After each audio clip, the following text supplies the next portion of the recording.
Hi friends, welcome back to ವಿಪ್ರತು story point. ಸ್ನೇಹಿತರೆ, ಒಲ್ಲದ ಒಲವಿನಲ್ಲಿ ಕಥಾ ಸರಣಿಯ 65ನೇ ಭಾಗವನ್ನ ನಾವಿವಾಗ ನೋಡ್ತಾ ಇದ್ದೀವಿ. ತಡ ಮಾಡದೆ ಕತೆಗೆ ಹೋಗೋಣ.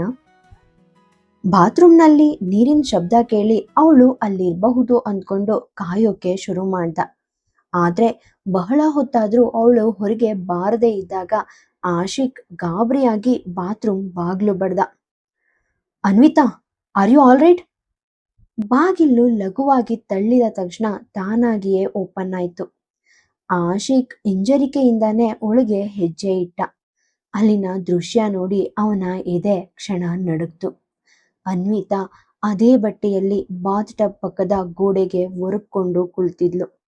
ಶವರ್ ನೀರು ನಿರಂತರವಾಗಿ ಅವಳ ಮೇಲೆ ಬೀಳ್ತಾ ಇತ್ತು. ಅವಳು ಸಂಪೂರ್ಣವಾಗಿ ಒದ್ದೆಯಾಗಿದ್ಲು. ಕಣ್ಣೀರು ಮತ್ತೆ ಶವರ್ ನೀರು ಒಂದಾಗಿ ಹರಿತಾ ಇದ್ವು. ಅವಳು ಕಣ್ಣುಗಳು ಅತ್ತು ಅತ್ತು ಕೆಂಪಾಗಿದ್ವು. ಡಾಕ್ಟರ್ ರಿಷಬ್ ಹೇಳಿದ ಮಾತುಗಳು ಆಶಿಕ್ಗೆ ತಕ್ಷಣ ನೆನಪಾದ್ವು. ಯಾವುದೇ ಹಳೆಯ ಆಘಾತಕಾರಿ ಘಟನೆಗಳು ಮರುಕಳಿಸಿದ್ರೆ ಅನ್ವಿತಾಳಿಗೆ ಪ್ಯಾನಿಕ್ ಅಟ್ಯಾಕ್ ಆಗಬಹುದು. ಆ ಸಮಯದಲ್ಲಿ ಅವಳಿಗೆ ಅತ್ಯಂತ ಪ್ರೀತಿ ಮತ್ತು ಭರವಸೆಯ ಬೆಂಬಲ ಬೇಕಾಗುತ್ತೆ ಅಂತ ಡಾಕ್ಟರ್ ಎಚ್ಚರಿಕೆ ಕೊಟ್ಟಿದ್ರು. ಆಶಿಕ್ ಪರಿಸ್ಥಿತಿಯ ಗಂಭೀರತೆಯನ್ನ ಅರ್ಥ ಮಾಡ್ಕೊಂಡ. ಅವನು ಯಾವುದೇ ಗಡಿಬಿಡಿ ಮಾಡದೆ ಮೊದಲು ಹೊರಗೆ ಬಂದು ತನ್ನ ಅಸಿಸ್ಟೆಂಟ್ಗೆ ಕಾಲ್ ಮಾಡಿ ಮಕ್ಕಳನ್ನ ನೋಡ್ಕೊಳ್ಳೋಕೆ ಹೇಳ್ದ. ನಂತರ ತನ್ನ ಕೋಟ್, ವಾಚ್ ಮತ್ತೆ ಶೂಗಳನ್ನ ಕಳಚಿಟ್ಟು ನೇರವಾಗಿ ಬಾತ್ರೂಮ್ ಒಳಗೆ ಹೋದ. ಶವರ್ ನೀರಿನ ಕೆಳಗೆ ನೆಲದ ಮೇಲೆ ಅನ್ವಿತಾಳ ಪಕ್ಕದಲ್ಲೇ ಕುಳಿತುಕೊಂಡು ಏನೂ ಮಾತಾಡದೆ ಅವಳ ಕೈಯನ್ನ ತನ್ನ ಅಂಗೈಯಲ್ಲಿ ಹಿಡ್ಕೊಂಡ. ಶವರ್ ನೀರು ಇಬ್ಬರ ಮೇಲೂ ಧಾರಾಕಾರವಾಗಿ ಸುರಿತಾ ಇತ್ತು. ಸುಮಾರು 5 ನಿಮಿಷಗಳ ಕಾಲ ಆ ಮೌನ ಹಾಗೇನೆ ಮುಂದುವರಿತು. ಅನ್ವಿತಾ ನಿಧಾನವಾಗಿ ಕಣ್ಣೆತ್ತಿ ನೋಡಿ, ಆಶಿಕ್, ನೀವಿನ್ ಹೊರಡಿ. ನಾನು ಈ ಹಿಂದೆನೂ ಇಂತಹ ಸ್ಥಿತಿಯನ್ನ ನಾನೇ ನಿಭಾಯಿಸಿದ್ದೀನಿ. ಇವತ್ತು ಹೇಗೋ ಮ್ಯಾನೇಜ್ ಮಾಡ್ಕೋತೀನಿ ಅಂದ್ಲು. ಆದ್ರೆ ಆಶಿಕ್ ಈ ಬಾರಿ ಹಿಂದೆ ಸರಿಲಿಲ್ಲ. ಅವನು ಪೂರ್ಣ ವಿಶ್ವಾಸದಿಂದ ಅವಳ ಕಣ್ಣುಗಳಲ್ಲಿ ಕಣ್ಣಿಟ್ಟು ಹೇಳ್ದ, ಹಾಗಾದ್ರೆ ಅವತ್ತು ಲೈಬ್ರರಿಯಲ್ಲಿ ನನಗೆ ಪ್ಯಾನಿಕ್ ಅಟ್ಯಾಕ್ ಆದಾಗ ನಾನು ಎಲ್ಲವನ್ನ ಎಸ್ದು ನಿನ್ನನ್ನ ಹೊರಗೆ ಹೋಗು ಅಂದಾಗ ನೀನೇಕೆ ನನ್ನನ್ನ ಬಿಟ್ಟು ಹೋಗ್ಲಿಲ್ಲ? ನಿನಗೆ ಯಾರೂ ಬೇಡ ಅಂತ ನಾನು ಕಿರ್ಚಿದಾಗ ನೀನು ನನ್ನನ್ನ ಒಬ್ಬಂಟಿಯಾಗಿ ಬಿಡ್ಲಿಲ್ಲ. ಅಂದ್ಮೇಲೆ ಈಗ ನಾನು ನಿನ್ನನ್ನ ಈ ಸ್ಥಿತಿಲಿ ಬಿಟ್ಟು ಹೋಗ್ತೀನಿ ಅಂತ ನೀನ್ ಹೇಗ್ ಅನ್ಕೊಂಡೆ? ನೀನ್ ನನ್ನನ್ನ ಪ್ರೀತಿಸದೇ ಇದ್ರೂ ಪರವಾಗಿಲ್ಲ ಅನ್ವಿತಾ, ನಾನು ನಿನ್ನನ್ನ ಪ್ರೀತಿಸ್ತೀನಿ. ನನ್ನ ಕೊನೆಯ ಉಸಿರಿರೋವರೆಗೂ ನಿನ್ ಜೊತೆಗಿರೋಕೆ ನಾನು ಪ್ರಯತ್ನಿಸ್ತಾನೆ ಇರ್ತೀನಿ. ನಿನ್ ಕಷ್ಟಗಳಲ್ಲಿ ನಾನು ಸದಾ ನಿನ್ ಜೊತೆಗಿರ್ತೀನಿ. ತಂದೆಯಾಗಿ ಎಲ್ಲ ಜವಾಬ್ದಾರಿಗಳನ್ನ ನಿಭಾಯಿಸ್ತೀನಿ. ಆದ್ರೆ ಯಾವ ಹಕ್ಕನ್ನು ನಿನ್ನಿಂದ ಕಿತ್ಕೊಳ್ಳೋದಿಲ್ಲ. ನಿನ್ನ ಜೀವನದ ಪ್ರತಿ ಹಾದಿಯಲ್ಲೂ ನಾನ್ ನಿನ್ ನೆರಳಾಗಿ ಇರ್ತೀನಿ. ನಾನು ಇದನ್ನ ಪೂರ್ಣ ಮನಸ್ಸಿನಿಂದ ಹೇಳ್ತಿದ್ದೀನಿ ಅನ್ವಿತಾ. ಆಶಿಕ್ ತನ್ನ ಮಾತನ್ನ ಮುಗಿಸೋ ಅಷ್ಟರಲ್ಲಿ ಅಪಾರ ಪ್ರೀತಿ ಮತ್ತು ಕೃತಜ್ಞತೆಯ ಭಾವನೆಗಳಿಂದ ಕರಗೋದ ಅನ್ವಿತಾ ಇದ್ದಕ್ಕಿದ್ದಂತೆ ಮುನ್ನುಗ್ಗಿ ಅವನ ತುಟಿಗಳಿಗೆ ಮುತ್ತಿಟ್ಲು. ಅನ್ವಿತಾಳ ಈ ಅನಿರೀಕ್ಷಿತ ಚುಂಬನಕ್ಕೆ ಆಶಿಕ್ ಸಿದ್ಧನಾಗಿರ್ಲಿಲ್ಲ. ಇದರಿಂದಾಗಿ ಅವನು ಒಂದು ಕ್ಷಣ ತಬ್ಬಿಬ್ಬಾದ. ಆದ್ರೆ ಮರುಕ್ಷಣವೇ ಅವನ ತೋಳುಗಳು ಅನ್ವಿತಾಳ ಬೆನ್ನನ್ನ ಬಿಗಿಯಾಗಿ ತಬ್ಗೊಂಡ್ವು. ಅನ್ವಿತಾಳ ಬೆರಳುಗಳು ಆಶಿಕ್ನ ತಲೆಗೂದಲನ್ನ ಹಿಡ್ಕೊಂಡ್ವು. ಶವರ್ನ ತಣ್ಣೀರು ನಿರಂತರವಾಗಿ ಬೀಳ್ತಾ ಇದ್ರು. ಇಬ್ಬರ ಉಸಿರಾಟದಲ್ಲಿ ಹೆಚ್ಚುತ್ತಿದ್ದ ತೀವ್ರವಾದ ಬೆಚ್ಚಗಿನ ಭಾವನೆ ಮಳೆಯ ನಡುವೆನೂ ಎದ್ದು ಕಾಣ್ತಾ ಇತ್ತು. ಈ ಬಾರಿ ಅನ್ವಿತಾ ತನ್ನನ್ನ ತಾನು ತಡೆಯುವ ಯಾವ ಪ್ರಯತ್ನವನ್ನು ಮಾಡಲಿಲ್ಲ. ತನ್ನೆಲ್ಲ ನೋವು ಮತ್ತು ಸಂಕಟಗಳಿಂದ ಕ್ಷಣಿಕ ಬಿಡುಗಡೆ ಬಯಸಿ ಅವಳು ಸಂಪೂರ್ಣವಾಗಿ ಆಶಿಕ್ನ ಸಾಮೀಪ್ಯದಲ್ಲಿ ಕಳೆದು ಹೋದ್ಲು. ಆದ್ರೆ ಆ ಕ್ಷಣದಲ್ಲಿ ಅನ್ವಿತಾ ಭಾವನಾತ್ಮಕವಾಗಿ ಎಷ್ಟು ದುರ್ಬಲಳಾಗಿದ್ಲು ಅನ್ನೋದು ಆಶಿಕ್ಗೆ ತಿಳಿದಿತ್ತು. ತನ್ನ ತೋಳುಗಳ ಆಸರೆ ನೀಡಿ ಅವಳ ನೋವನ್ನ ಮರೆಸೋಕೆ ಅವನು ಬಯಸಿದ್ರು ಅವನ ಮನಸ್ಸಿನಲ್ಲಿ ಆಂತರಿಕ ಸಂಘರ್ಷವೊಂದು ಶುರುವಾಯಿತು. ಈ ದುರ್ಬಲ ಸ್ಥಿತಿಯಲ್ಲಿ ಒಯ್ಯಲ್ಪಟ್ಟ ಅನ್ವಿತಾ ನಾಳೆ ಬೆಳಿಗ್ಗೆ ತನ್ನ ನಿರ್ಧಾರಕ್ಕೆ ಪಶ್ಚಾತ್ತಾಪ ಪಡಬಹುದಾ? ಆಶಿಕ್ ತನ್ನ ಪರಿಸ್ಥಿತಿಯನ್ನ ದುರುಪಯೋಗ ಪಡಿಸ್ಕೊಂಡ ಅಂತ ಭಾವಿಸಿ ದೂರ ಸರಿಬಹುದಾ ಅನ್ನೋ ಭಯ ಅವನನ್ನ ಕಾಡ್ತು.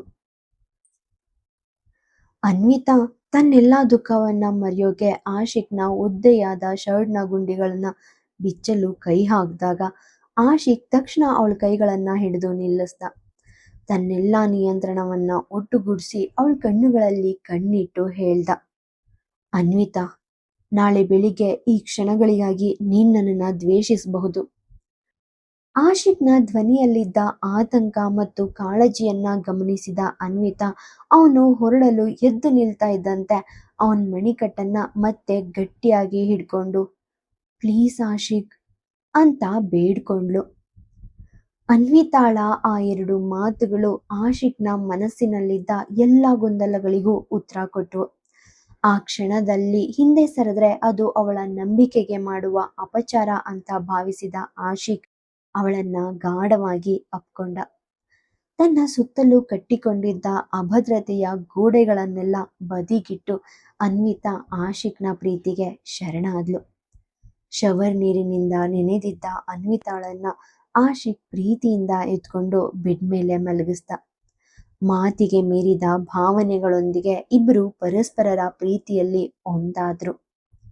3 ವರ್ಷಗಳ ಕಹಿ ನೆನಪುಗಳು, ಮೋಸ ಮತ್ತೆ ನೋವಿನಿಂದ ನಲುಗಿದ್ದ ಅನ್ವಿತಾ ಕೊನೆಗೂ ಆಶಿಕ್ನ ಸಾಮೀಪ್ಯದಲ್ಲಿ ದೀರ್ಘಕಾಲದ ನಂತರ ನಿರಾಳತೆಯನ್ನ ಕಂಡ್ಕೊಂಡ್ಳು. ಮಾನಸಿಕ ಆತಂಕದಿಂದ ದಿನವಿಡೀ ನಿದ್ರೆ ಇಲ್ಲದೆ ಬಳಲಿದ್ದ ಅವಳು ಆಶಿಕ್ನ ತೋಳಿನ ಮೇಲೇನೆ ಶಾಂತವಾಗಿ ಗಾಢ ನಿದ್ದೆಗೆ ಜಾರದ್ಲು. ಆದ್ರೆ ಆಶಿಕ್ನ ಕಣ್ಣುಗಳಲ್ಲಿ ನಿದ್ದೆ ಇರಲಿಲ್ಲ. ಅನೇಕ ಪ್ರಶ್ನೆಗಳಿಗೆ ಇನ್ನೂ ಉತ್ತರ ಸಿಗ್ಬೇಕಿತ್ತು. ಅನ್ವಿತಾ ಬೆಳಿಗ್ಗೆ ಎದ್ದಾಗ ಯಾವುದೇ ಮುಜುಗರಕ್ಕೆ ಒಳಗಬಾರ್ದು ಅಂತ ಅವನಲ್ಲಿಂದ ಸದ್ದಿಲ್ದೆ ಹೊರಡೋಕೆ ನಿರ್ಧಾರ ಮಾಡ್ದ. ನಿಧಾನವಾಗಿ ತನ್ನ ಕೈಯನ್ನ ಅವಳ ತಲೆ ಕೆಳಗಿಂದ ತೆಗೆದು ದಿಂಬನ್ನಿಟ್ಟು ಅವಳ ಹಣೆಗೆ ಮುತ್ತಿಟ್ಟ. ನಂತರ ಹೋಟೆಲ್ ಇಂಟರ್ಕಾಮ್ ಮೂಲಕ ತನ್ನ ಅಸಿಸ್ಟೆಂಟ್ಗೆ ಕಾಲ್ ಮಾಡಿ ರೂಮ್ ಬೆಲ್ ಮಾಡ್ದೆ ಸದ್ದಿಲ್ಲದೆ ಬೇರೆ ಬಟ್ಟೆಗಳನ್ನ ತಂದ್ಕೊಡೋಕೆ ಸೂಚನೆ ಮಾಡ್ದ. ಎಸಿ ತಾಪಮಾನವನ್ನ ಸರಿ ಹೊಂದಿಸಿ ಅನ್ವಿತಾಳಿಗೆ ಹೊದಿಕೆಯನ್ನ ಹೊದಿಸ್ದ. ರೂಮ್ನಲ್ಲಿದ್ದ ಒದ್ದೆ ಬಟ್ಟೆಗಳನ್ನ ಲಾಂಡ್ರಿ ಬ್ಯಾಗ್ನಲ್ಲಿಟ್ಟು ಅವಳಿಗೆ ಅಗತ್ಯವಿರುವ ಡ್ರೆಸ್ ಅನ್ನ ಎತ್ತಿಟ್ಟ. ಅಸಿಸ್ಟೆಂಟ್ ಬಟ್ಟೆಗಳನ್ನ ತಂದ್ಕೊಟ್ಟ ನಂತರ ಅವನು ಬಟ್ಟೆ ಬದಲಾಯಿಸ್ಕೊಂಡ. ಹೊರಡುವ ಮುನ್ನ ಅನ್ವಿತಾಳಿಗಾಗಿ ಒಂದು ಸಣ್ಣ ನೋಟ್ ಬರೆದು ಅವಳ ಫೋನ್ ಕೆಳಗೆ ಇಟ್ಟ. ಹೊರಡುವ ಮುನ್ನ ಅನ್ವಿತಾಳ ಬಳಿ ಬಂದು ಅವಳ ತುಟಿಗೆ ಮೆಲ್ಲನೆ ಮುತ್ತಿಕ್ಕಿದಾಗ ಅವಳು ನಿದ್ದೆಯಲ್ಲಿಯೇ ಮತ್ತೊಂದು ಮಗುಲಿಗೆ ತಿರುಗಿದ್ಲು. ಆಗ ಆಶಿಕ್ನ ಕಣ್ಣುಗಳು ಅವಳ ಬರಿಬೆನ್ನಿನ ಮೇಲೆ ಬಿದ್ವು. ಅಲ್ಲಿ ಆಳವಾದ ಹಳೆಯ ಉಗುರಿನ ಗುರುತುಗಳು ಮತ್ತೆ ಗಾಯದ ಕಲೆಗಳನ್ನ ನೋಡಿ ಆಶಿಕ್ ಬೆಚ್ಚಿ ಬಿದ್ದ. ಅದು ಯಾವುದೇ ಆಕಸ್ಮಿಕ ಅಪಘಾತದ ಗುರುತಲ್ಲ, ಬದಲಾಗಿ ಯಾರೋ ಕ್ರೂರವಾಗಿ ನಡೆಸಿದ ಹಿಂಸೆಯ ಕಲೆಗಳು ಅನ್ನೋದು ಅವನಿಗೆ ಕ್ಷಣಾರ್ಧದಲ್ಲಿ ಅರ್ಥ ಆಯ್ತು. ಆ ಕ್ರೌರ್ಯ ಅವಳ ದೇಹದ ಮೇಲೆ ಮಾತ್ರ ಅಲ್ಲ, ಅವಳ ಆತ್ಮದ ಮೇಲೂ ಆಳವಾದ ಗಾಯವನ್ನ ಮಾಡಿತ್ತು. ಅನ್ವಿತಾ ಪ್ರೀತಿ ಮತ್ತೆ ಸಂಬಂಧಗಳಿಗೆ ಯಾಕಿಷ್ಟೊಂದು ಹೆದರುತ್ತಾ ಇದ್ಲು ಅನ್ನೋ ಕಹಿ ಸತ್ಯ ಆ ಕ್ಷಣದಲ್ಲಿ ಆಶಿಕ್ಗೆ ಸಂಪೂರ್ಣವಾಗಿ ಬಯಲಾಯಿತು.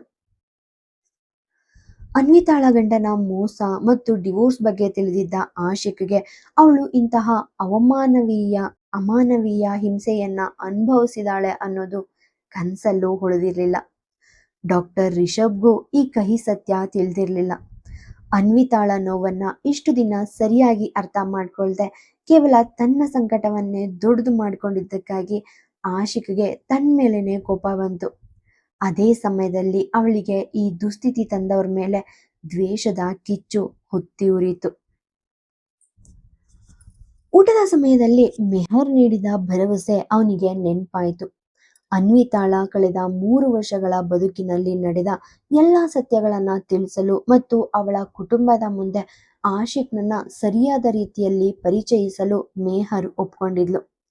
ಅನ್ವಿತಾಳ ಕುಟುಂಬ ಮತ್ತು ವಿರಾಜ್ ಇನ್ನು ಮುಂದೆ ಅವಳ ತಂಟೆಗೆ ಬರದಂತೆ ಶಾಶ್ವತವಾಗಿ ಪಾಠ ಕಲಿಸೋಕೆ ಆಶಿಕ್ ಮನಸ್ಸಲ್ಲೇ ನಿರ್ಧಾರ ಮಾಡ್ದ.